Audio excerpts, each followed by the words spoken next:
আসসালামু আলাইকুম। আশা করি অনেক ভালো আছেন। আমিও ভালো আছি আপনাদের সহমতে।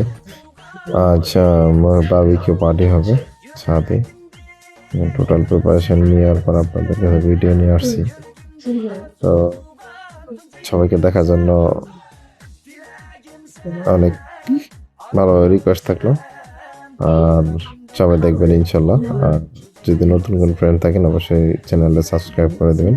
ইভেন এগুলো ভিডিও দেখার জন্য বারবার আসবেন ইনশাল্লাহ। আমি কন্টিনিউয়াসলি এগুলো ভিডিও দিব।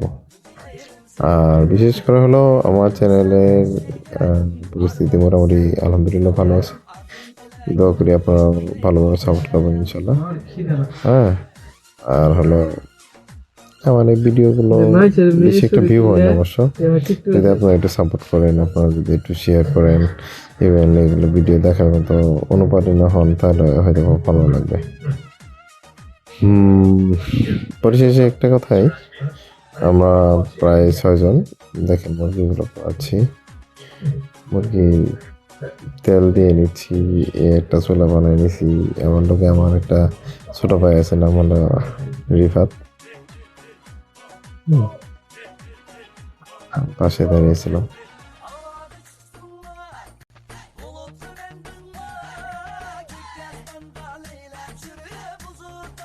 তো আস্তে আস্তে আমরা বারবিকিউ করার জন্য ইটাকে রেডি করে নিচ্ছি। নেটটাকে তেল দিয়ে নিলাম হালকা, যেন লেগে না যায়।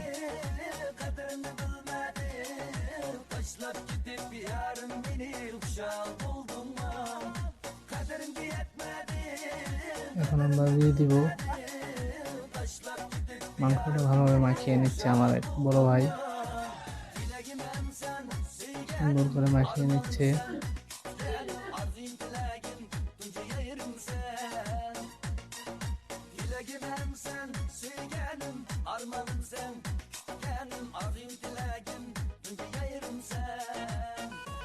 আমি পাশ থেকে বলছিলাম যে ভাই তাড়াতাড়ি দিয়ে দেন,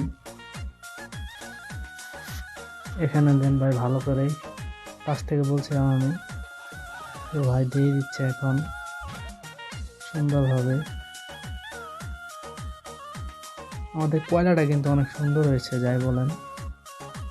আমাদের কয়লাটা করতে অনেক সময় লাগছে।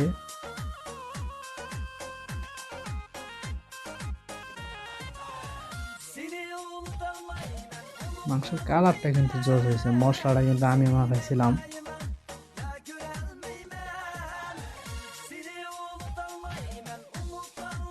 তো ভাই দিচ্ছে আস্তে আস্তে সব জায়গায় ভালোভাবে বসিয়ে দিচ্ছে, যেন কোনো মাংস ভাত না থাকে রাখার জন্য। পর্যাপ্ত পরিমাণ জায়গা ছিল আমাদের নেটে। তো আমি একটা তুলে নিলাম, কারণ ওখানে একটা পড়ে গেছিল, নিচে পড়ে যাচ্ছিল, তোমার তুলে নিয়েছি।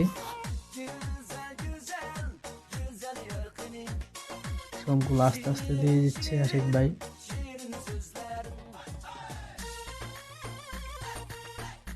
আমি বলছিলাম যে ভাই আমাদের কাছে একটা চিমটি থাকলে ভালো হতো, যে মাংসটা উল্টাতে সুবিধা হতো, কিন্তু আফসোস আমার কাছে চিমটি ছিল না।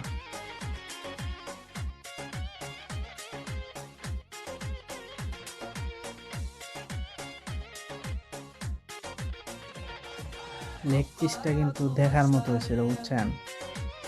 কিন্তু লেগ পিসটা রাখছিলাম বড় ভাইয়ের জন্য, আর একটা আমার এক বন্ধুর জন্য। যে আমার এক বন্ধু পাশ থেকে আরো ডিরেকশন দিচ্ছে, ভাই এখানে দেন, এখানে দেন। তাকে একটু করে এখন গুস্ত দেওয়া হবে, বুঝতে পারছেন।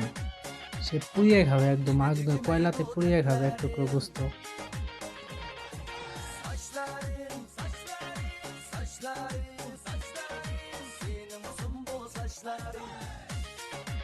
সবাই সুন্দরভাবে আমরা কাজ করেছিলাম, বা 6 জন ছিলাম, মিলেমিশে কাজ করছি।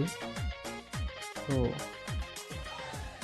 দেখতে থাকেন আস্তে আস্তে। বারবিকিউর কালারটা কিন্তু জোস আসছে, দেখছেন। মশলা দিয়ে মাখিয়েছিলাম, খুব সুন্দর একটা কালার আসছে। কয়লাটা কিন্তু দেখার মতো, যাই বলেন, অস্থির কয়লা। যেমন কয়লার কালার তেমন মাংসের কালার। আমি হাত দিয়ে টেস্ট করছিলাম যে কেমন তাপ উঠছে, কেমন ভালোই তাপ উঠছিল, হাতে অনেক তাপ লাগছে আমার।